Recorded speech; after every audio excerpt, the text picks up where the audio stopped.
During the past decade, Sri Lanka's population grew by almost 1 million people. The economy nearly doubled, and the inflow of tourists grew 4 times. Sri Lanka is hoping to soon join the group of upper middle-income countries. These factors make access to sanitation an urgent priority. Sanitation is essential for good health and a clean environment. Already, around 95% of Sri Lankans have access to basic sanitation.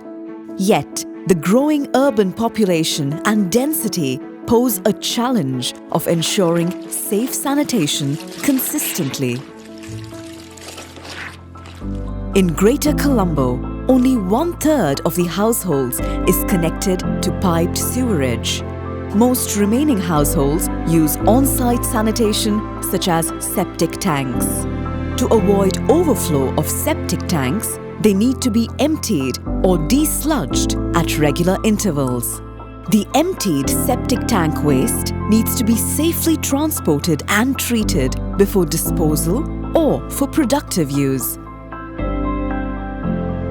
Expanding the sewerage network to all areas is quite costly, and it can take many years if we apply conventional approaches.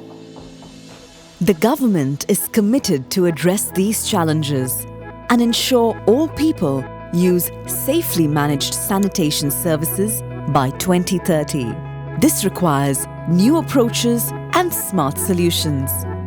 In recent years, Sri Lanka's national utility, the National Water Supply and Drainage Board, has demonstrated innovative and low-cost models of safe sanitation.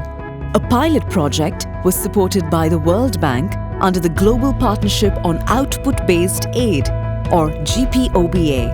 Australia and Sweden provided the grant for this GPOBA project as a results-based financing. The grant funding is paid out only after newly connected sanitation systems are used by low-income families, as independently verified by a third party. The project has benefited close to 9,000 households in selected areas of Greater Colombo. It has demonstrated a range of appropriate solutions that offer best value for money. Firstly, in some areas, houses were connected to existing sewerage networks using simplified sewers with smaller diameter pipes laid at a shallower depth, connected to intercepting chambers. Automated pumping stations ensure smooth outflow of sewage into the piped network in places gravity flow is not possible. This has vastly improved the living environment and the quality of life in these communities. කලින් ඔක්කොම line එකේ වතුර යන්නේ ඔක්කොම ඇලට. දැන් ඒක වෙන්නේ නැහැ.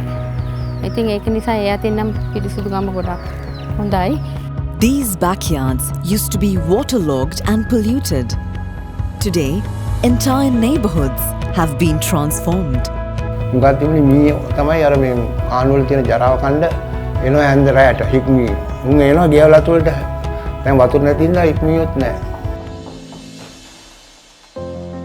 The second innovation involves decentralized treatment of sewage in the neighborhoods. The sewage in this housing scheme in Ratmalana is collected and treated locally using a simple and low-cost system known as DWATS, which was rehabilitated by this project. Here, sewage is treated in an anaerobic treatment unit and then sent through a small wetland where plants and soil bacteria naturally improve the water quality before it is released to open canals. The effluent water has no color or bad smell. Laboratory tests show that the treated water's quality is in fact well above the required standard. The project also successfully commissioned 2 more DWATs in Diyavarapura and Lunava, adopting new designs.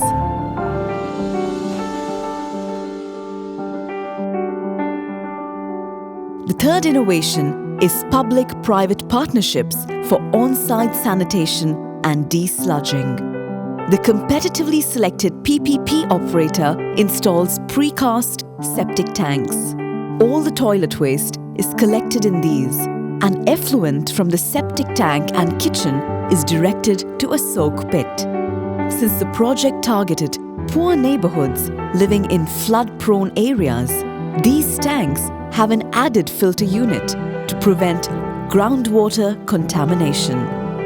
Treated wastewater is then absorbed to the ground through a soak pit, while the fecal sludge is stored in the septic tank. The PPP operator also provides scheduled desludging of fecal sludge.